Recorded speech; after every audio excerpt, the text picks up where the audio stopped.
జరుగుతున్నటువంటి 3 శాసన మండలికి సంబంధించినటువంటి ఎన్నికల ప్రచార కార్యక్రమంలో భాగంగా ఈరోజు పర్యటన జరుగుతూ ఉంది.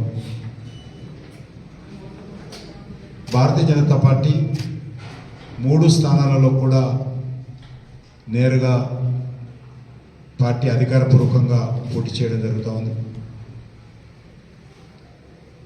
2 టీచర్స్ కాన్స్టిట్యున్సీ నుంచి వరంగల్, ఖమ్మం, నల్గొండ, అదేవిధంగా ఒక కాన్స్టిట్యున్సీ, ఆదిలాబాద్, కరీంనగర్, నిజామాబాద్, మెదక్ ఇది ఒక కాన్స్టిట్యున్సీ. ఈ 2 కాన్స్టిట్యున్సీలు టీచర్ కాన్స్టిట్యున్సీ నుంచి, అదేవిధంగా ఇక్కడ నుంచే గ్రాడ్యుయేట్స్ నుంచి కూడా 3 స్థానాలకు పోటీ చేస్తున్నటువంటి ఏకైక పార్టీ. ఎందుకంటే ఈరోజు మిగతా ప్రముఖ రాజకీయ పార్టీలు ఏవి కూడా పోటీ చేయడం లేదు. గ్రాడ్యుయేట్స్ కాన్స్టిట్యున్సీ మాత్రమే పోటీ చేస్తున్నట్టు వార్తలు వస్తూ ఉన్నాయి. అందరూ కూడా నేరుగా విద్యావంతులను, ఉపాధ్యాయులను వెళ్ళి మాట్లాడేటువంటి పరిస్థితి లేదు కాబట్టి వాళ్ళు పోటీ చేసేటువంటి పరిస్థితి లేదు. మేము అన్ని స్థానాలకు పోటీ చేస్తా ఉన్నాం. మాకు పూర్తి విశ్వాసం ఉంది. తెలంగాణలో ఉన్నటువంటి 500 మండలాలు, సుమారు 80 అసెంబ్లీ కాన్స్టిట్యున్సీలలో ఎన్నికలు జరుగుతూ ఉన్నాయి. ఈ ఎన్నికల్లో 3కు 3 సీట్లు భారతీయ జనతా పార్టీ తెలంగాణ ప్రజల ఆశీస్సులతో విజయం సాధిస్తామనేటువంటి విశ్వాసం ఉంది. తప్పకుండా ఆ దిశలోనే మేము ముందుకు వెళ్తా ఉన్నాం. సమస్య ఇచ్చినటువంటి 6 గ్యారెంటీలు, 420 సబ్ గ్యారెంటీలు, 420 సబ్ గ్యారెంటీస్, అదేవిధంగా ఉపాధ్యాయులకు సంబంధించినటువంటి సమస్యలు చాలా పెద్ద ఎత్తున అక్కడక్కడ ఆయా వర్గాల వారు ప్రశ్నిస్తున్న విషయాన్ని నేను ఈ సందర్భంగా ముందు పెడతా ఉన్నాను. ఈరోజు రాష్ట్రంలో అధికారంలో ఉన్నటువంటి కాంగ్రెస్ పార్టీ ప్రభుత్వం గత 14 నెలల్లోని పూర్తి వ్యతిరేకత కూడగట్టుకుంది. కేసీఆర్ను, బీఆర్ఎస్ను గద్దెదించడం కోసము తెలంగాణ ప్రజలు 10 సంవత్సరాలు చూశారు. కానీ కాంగ్రెస్ పార్టీకి ఈ 14 నెలల్లోనే ఎప్పుడు పోతుందా ఈ ప్రభుత్వం అనేటువంటి పరిస్థితి తెలంగాణలో నెలకొని ఉంది. మహిళలు కావచ్చు, విద్యార్థులు కావచ్చు, నిరుద్యోగులు కావచ్చు, రైతులు, రైతు కూలీలు, ఉపాధ్యాయులు, ఉద్యోగస్తులు, ఆటో డ్రైవర్లు, బీసీ, ఎస్సీ, ఎస్టీ సామాజిక వర్గాలు, కుల వృత్తులు, ఈ రకంగా అన్ని వర్గాల్లో కూడా తీవ్రమైనటువంటి అసంతృప్తి ఉంది. స్థానాలను కూడా బీజేపీ గెలిచింది. హైదరాబాద్ నుంచి బి రామారావు గారు కానీ, లేకపోతే వరంగల్ ఈ ఆదిలాబాద్ ప్రాంతానికి సంబంధించినటువంటి ఎల్ఎస్ రాజు కానీ, రాజేశ్వరరావు గారు కానీ, లేకపోతే ఇప్పుడు ఎత్తినారాయణ కానీ, తెలంగాణ అందరూ మేము గెలిచే వాళ్ళము. ఎక్కువ మాకు పట్టున్నటువంటి కాన్స్టిట్యున్సీ ఈ గ్రాడ్యుయేట్స్ కాన్స్టిట్యున్సీ కాబట్టి మేము ఖచ్చితంగా మేము చేస్తాం. వాళ్ళు కొత్తగా వస్తున్నారు ద్వారా దీన్ని చేయొచ్చు. రాజ్యాంగ సవరణ అవసరం అనేక రాష్ట్రాల్లో కేంద్ర ప్రభుత్వం ప్రమేయం లేకుండా అనేక రాష్ట్రాలు అమలు చేస్తా ఉన్నాయి. ఈ రాష్ట్రంలో అమలు చేయవచ్చు. దానికి సంబంధించి భారతీయ జనతా పార్టీ పూర్తి మద్దతు ఇస్తుంది. ఎక్కడైనా అడ్డుకుందా అంటే బాగా చేయాలి. వ్యతిరేకిస్తున్నది బీసీ సంఘాలు సరిగ్గా చేయలేదు కాబట్టి బీసీ సంఘాల వాదనకు మేము మద్దతు ఇస్తున్నాం. సరిగ్గా జరగలేదు. ఇంకా క్షేత్రస్థాయిలో బీసీ జనాభా సేకరణ సరిగ్గా జరగాలని బీసీ అన్ని సంఘాలు, ఒక సంఘం కూడా అన్ని సంఘాలు డిమాండ్ చేస్తా ఉన్నాయి. దానికి బీసీ సంఘాలకు అండగా ఉన్నాం. తప్పెక్కడ జరిగిందో ఇంటింటికి వెళ్ళలేదు కదా. దేశవ్యాప్తంగా అమలు చేయాల్సి ముఖ్యమంత్రి కూడా ప్రచారం చేస్తున్నారు. అంటే మెజార్టీ రేపు ఎలక్షన్స్, లోకల్ బాడీ ఎలక్షన్స్ లో కూడా 42% కాదు 58% అయినా రిజర్వేషన్ వస్తే భారతీయ జనతా పార్టీ పాటిస్తుంది. ఆయన ఇచ్చినటువంటి గ్యారంటీలలో ఒక 20%, ఒక 30% అమలు చేసి సవాలు విసిరితే బాగుంటుంది. ఏమీ చేయకుండా ఇప్పుడు చెప్పాను, ఏమీ చేయకుండా అలాగే చర్చకు వచ్చి నోరు ఎలబెట్టాల్సిన పరిస్థితి వస్తుంది. కనీసం 20% 30% చేసి మా దగ్గరకు వస్తే దాని మీద చర్చకు వచ్చినా ఆయనకు బాగుంటుంది, వినేవాళ్ళకి బాగుంటుంది.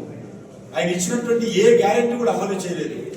ఇంతవరకు అన్ని చదివితే ఇంగ్రీడియంట్స్ వీటన్నిటిలో కూడా కనీసం 20% 30% చేయాల్సిందే నేను కోరుతా ఉన్నాను.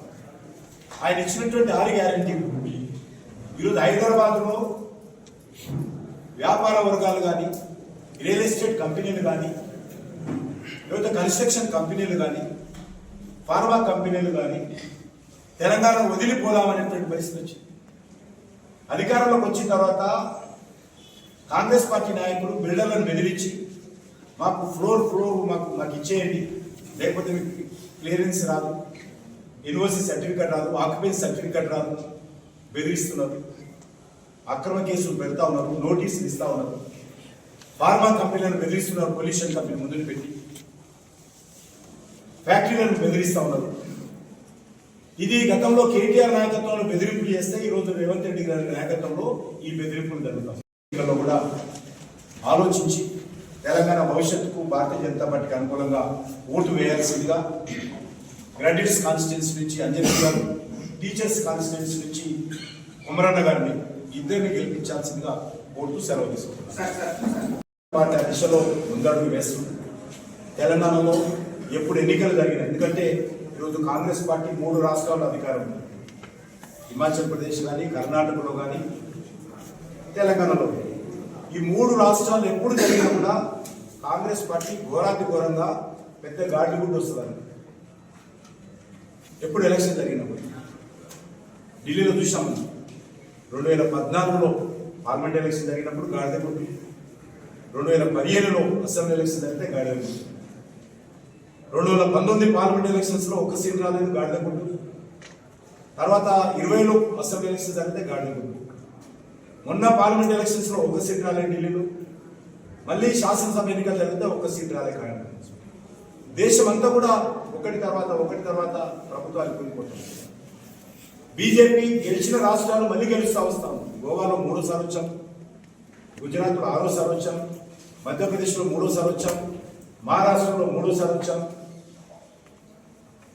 హర్యానాలో 3 సార్లు వచ్చాం, ఉత్తరప్రదేశ్లో 2 సార్లు వచ్చాం, బీహార్లో 2 సార్లు వచ్చాం.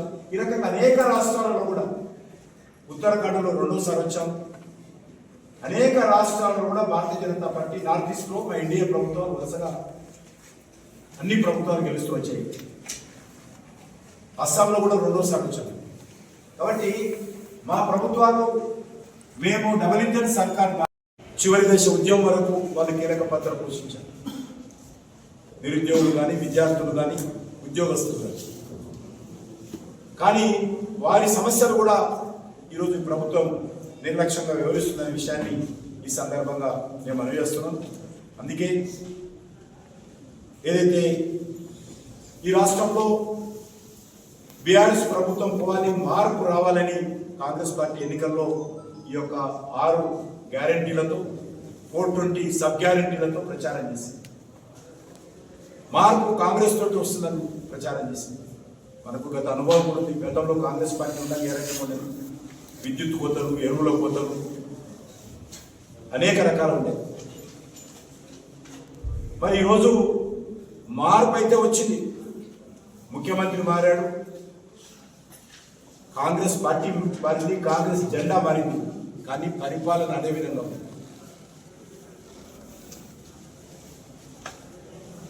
అందులో ఏం మార్పు రాలా. అప్పుడున్నటువంటి పాలక పార్టీ దోపిడీలో మార్పు రాలా. ఇప్పుడున్నటువంటి పాలక పార్టీ అదే విధమైనటువంటి దోపిడీ చేస్తుంది. అప్పుడున్నటువంటి ప్రభుత్వం అప్పులు చేసింది, ఇప్పుడున్నటువంటి ప్రభుత్వం అప్పులు చేసింది. అప్పుడు కేసీఆర్ మాటలు కోటలు దాటేవి తప్ప పనులు ప్రగతి భవన్ దాటేవి కాదు. ఇప్పుడు రేవంత్ రెడ్డి మాటలు కోటలు దాటుతున్నాయి తప్ప ఇప్పుడు పనులు కూడా స్టేట్ సెక్రటరీ దాటడం లేదు. ఆయన మనసుకో కానీ జనుకో కానీ ఈరోజు 81,000 కోట్ల రూపాయలు అప్పుల్లో పెట్టబోయింది. 80,000 crores.